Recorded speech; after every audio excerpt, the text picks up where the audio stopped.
original Ant 148, which dates back to September 2001. That's when Antonov announced that it was working on a regional airliner designed to fly around about 80 passengers, range just over 1,300 nautical miles, about 1,500 statute miles. Similar to that of the earlier, the Ant, the 740-300. And of course, production has been going ever since with various different versions. Now the typical 148, because it really depends on what you want, the typical 148, 75 passengers, is extremely versatile in the variants. You can have it as a VIP configuration, maritime reconnaissance, medic evacuation, small cargo freighter, palletized cargo, anything you want really. Significant redesign in order to have a rear cargo ramp.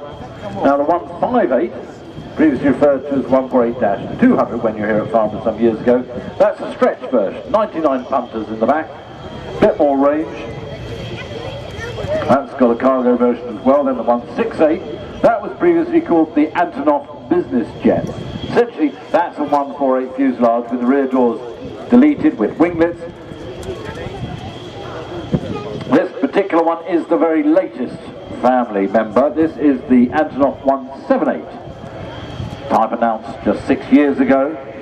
Maiden flight took place on the 7th of May last year from Kiev. Antonov reckons the market exists for around about 1,100 of these type of aircraft.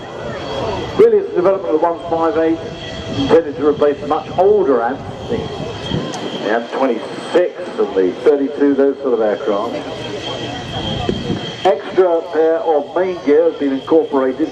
That's really to assist in the cargo distribution of weight when you're on the ground. The more wheels you've got, the less you're going to sink into the mud. Types of cargo can be carried in 178 troops. You can have 3 Humvees. Oh, sorry, the 178 can take 3 Humvees, not 178 Humvees. That would be just bizarre. Yeah, 50 numbers here. Troops, 72 troops, 68 paratroopers, 40 stretchers. Coming past in his slow high alpha path. If we got a look at the tracker, which is being in use at the moment, drifting past into wind, not registering.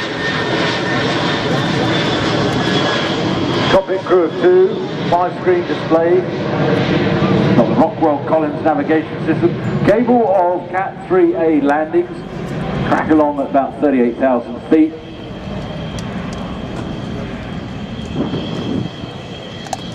Now the airframe life, well, it really depends how rough you are on it. If you're going in and out of unprepared strips, big military operations, that will reduce it compared to being gentle and civilian airline flying.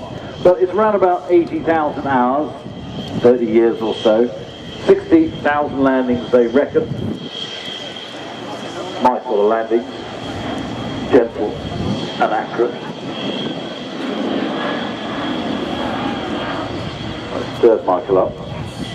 You have indeed. Whenever you start talking about being a pilot, I suddenly get interested about your stories of flying the 747s and all of that business. Some of them will never be repeated on air. I can imagine. I hope not. So, if you wonder when I know there's going to be a landing or positioning for a runway, if you look out on the runway edge lights, when the pilot calls downwind to land, those lights go out. Now, that's because here at Farnborough we have the 2 landing zones. So when they call downwind to land, we reconfigure the approach lights for the different landing points that we have available to the pilot. And hence, if you see the lights go out, it's not a short circuit or Doris having removed the 3-pin plugs to do the hoovering in air traffic control. It's actually a reconfiguration of the whole approach lights. Steep approach of the Antonov, the 178.